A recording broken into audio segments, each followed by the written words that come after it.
Now available in paperback and e-readers, Isis Legacy. The sorority secrets of the goddess next door are revealed in this all-new Isis series adventure. Get Isis Legacy in paperback and e-readers at online booksellers everywhere.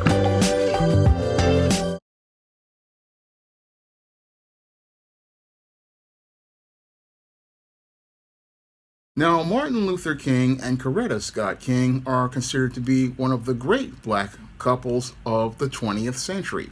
And Martin Luther King and Coretta Scott King's love was a definition of black on black love in the 20th century, where many black couples had to stay together and overcome racism and Jim Crow, not to mention the terrorism of organizations like the Ku Klux Klan and even government officials like J. Edgar Hoover's FBI.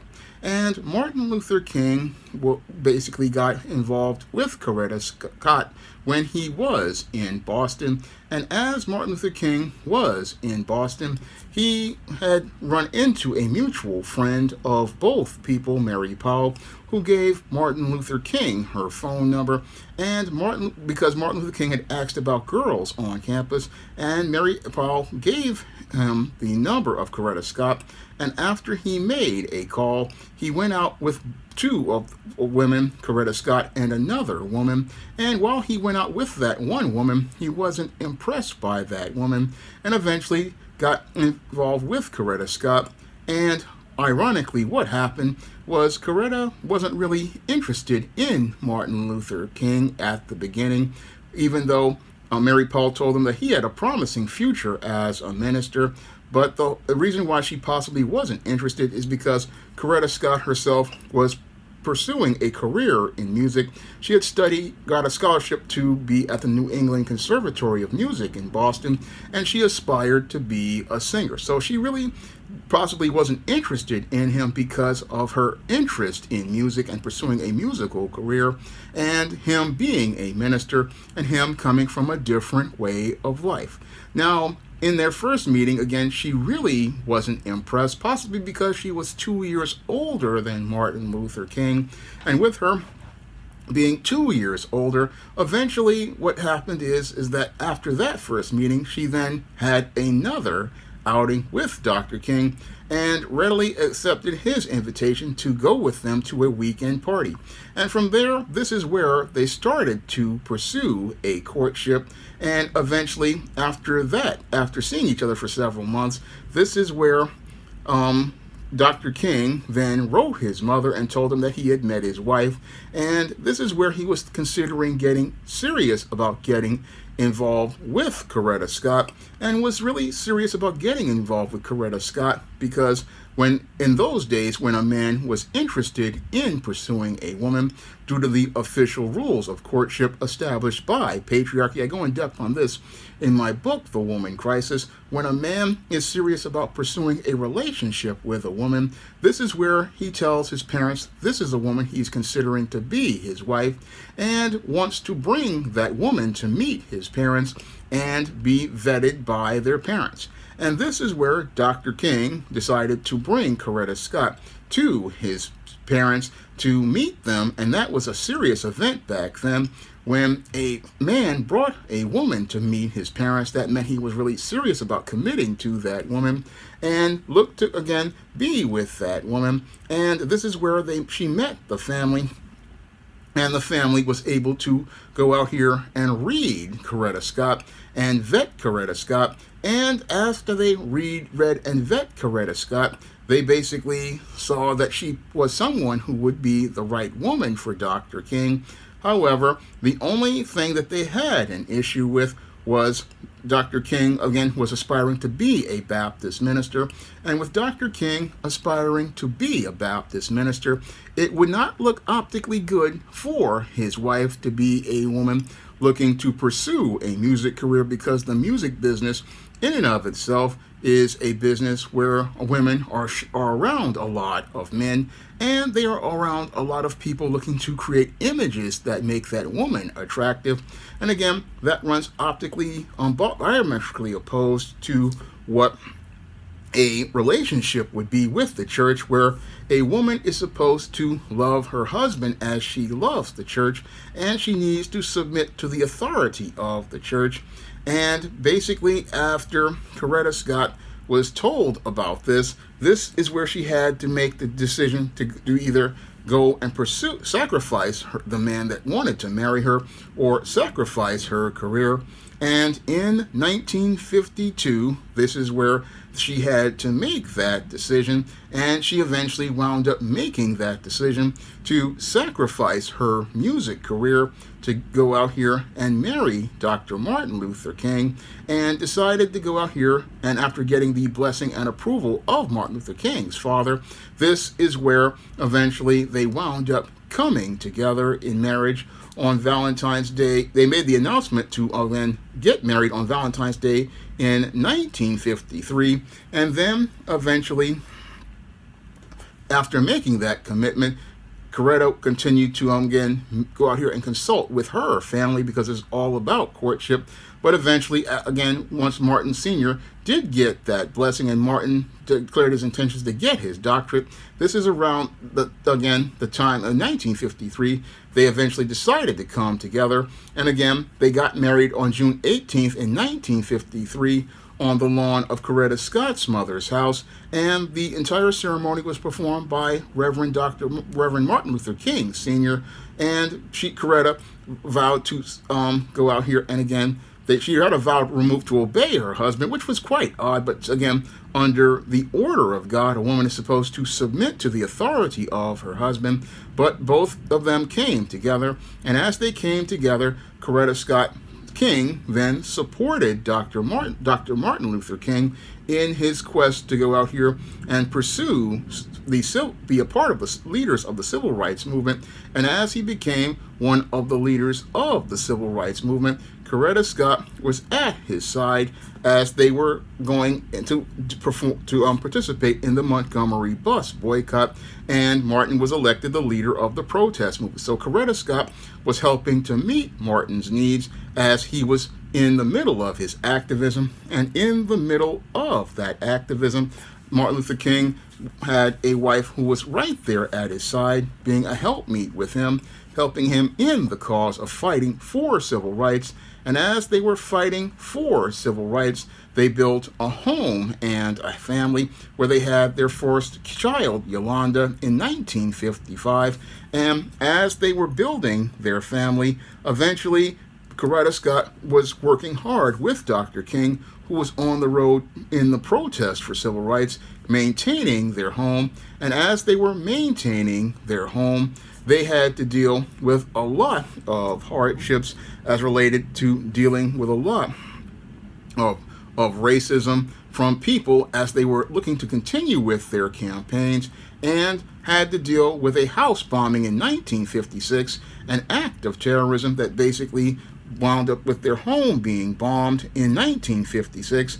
But that whole incident could have led to a man and a woman today breaking up, but Coretta and Dr. King stayed together, and they stayed together because they had to stay together, because in that time, black people, if we went alone, it would basically be the end of us. So Coretta Scott, again, she stayed with her husband throughout that hardship, and stayed with her husband throughout that hardship as related to that bombing and him being arrested. And as he was arrested, she had a call from John F. Kennedy, and again, related to that arrest, and continued to go out here and maintain themselves as a strong family, maintain themselves as a strong family in the face of much adversity, such as somebody who mailed Dr. King a letter as related to trying to persuade him to commit suicide as related to blackmail. That was what somebody at the FBI was looking to do as part of a COINTEL campaign. The COINTEL campaign was going against Dr. King, and going against Dr. King because what they wanted to do was try to break down Dr. King and break him down as related to their campaign, because they did not like the influence of Dr. King on the black community and organizations like the Southern Christian Leadership Conference. So what they did was go out here and they looked to send Dr. King a letter, hoping that it would lead to him being persuaded to commit suicide, and basically, again, go out here and look to scare him through a lot of what was believed to be misinformation about him pursuing sexual deviancy, as the late David Carroll has presented, regarding light-skinned prostitutes and basically women out here. Again, this is what they was trying to do, but this did not, again, make Coretta waver from anything and did not make her walk away from her husband. Now, they had sent her tapes as related to, in addition to this letter, again, hoping to break up Dr. King and his wife, but Coretta and Dr. King did not break away from each other, and they did not break away from each other even in the face of adversity as related to this whole COINTEL campaign to again try to break the will and spirit of Dr. King. And his spirit and his will, while it did wind up getting shaken, he wound up being able to lean on a rock in Coretta, who stood by him like a wife, again showing how she was a strong woman, a woman with great strength of character as related to things, and sharing a great black love where both man and woman, again, leaned on each other, both man and woman leaned on each other, even in the face of all of the racism that went on during those days, last days of Jim Crow. And again, this was as they were dealing with this adversity, again, they stayed together for their 4 children. They stayed together for their 4 children and stayed together as Dr. King was basically, again, continuing to fight for black people. And again, he saw Coretta, like he saw women, again, as the backbone of the civil rights movement, because if it wasn't for women who had great strength of character like Coretta Scott that stood by her husband, we wouldn't really make that progress, because it was the moral position of women like Coretta Scott that encouraged many men like Dr. King to continue fighting for civil rights. And this great black couple, again, showed great grace, great strength of character, as they showed not only black on black love to the world as being a couple, but great love for black people, because both of them worked tirelessly behind the scenes for the civil rights of foundational black Americans. And this great black power couple showed great character and took the power away from white supremacy, and showed how a black man and a black woman can come together in the greatest adversity to accomplish great things. And that's why I consider them to be one of the great black couples, and again, one of the great black couples who shared a great black on black love, and again, showed us the power of black on black love and what the power of black on black love can do in the face of adversity. I mean, Dr. King and Coretta Scott King's love for each other, again, overcame great adversity as related to dealing with racism, dealing with Jim Crow policies, and again, both of them did make great sacrifices, and that's what people do when they love each other. And many black people can look at them, again, as one of the great couples to share black on black love. And again, this is one of the things that they did as a couple, marrying and staying together until death did they part, when Dr. King wound up losing his life in Memphis, Tennessee in 1968. And even after Dr. King died, Coretta continued to carry on Dr. King's legacy, continued to carry on his legacy by having great grace and character and resolve after her husband's death, and continued to honor his legacy, and continue to go on fighting for civil rights even as a widow, and maintaining a great moral position as related to the family, continuing to maintain that great family again. And that's what made Dr. King and Coretta Scott King, again, a great couple who showed great love and showed us all an example of Christ as coming together in marriage and coming together to show us that black people can love each other and share great love with each other. Now, this was a video requested by one of my viewers, and if you want to request a video as related to the Black Love series for Black History Month, you can drop a donation for a minimum of $15 to the PayPal or the Cash App by clicking the links in the description box. And if I know something about that black couple, or I can research something about that black couple, I will make that video for you.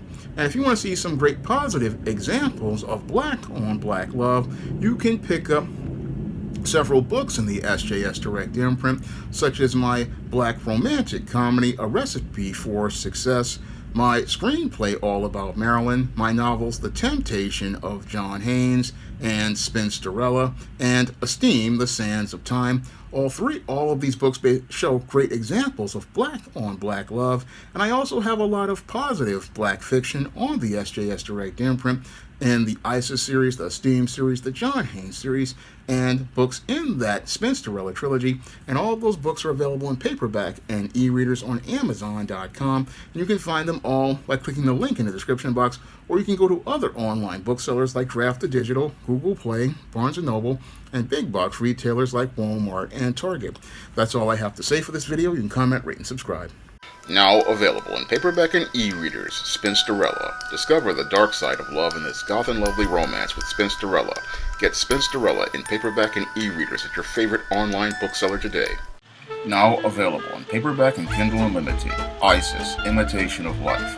The Goddess Next Door helps a young black girl overcome racism during the era of Jim Crow in this Golden Age ISIS series adventure. Get Isis, Imitation of Life in paperback and Kindle Unlimited today. Support black-owned and black-operated digital broadcast media. www.niceradionetwork.com. Nice Radio Network, broadcasting 24 hours a day, 7 days a week.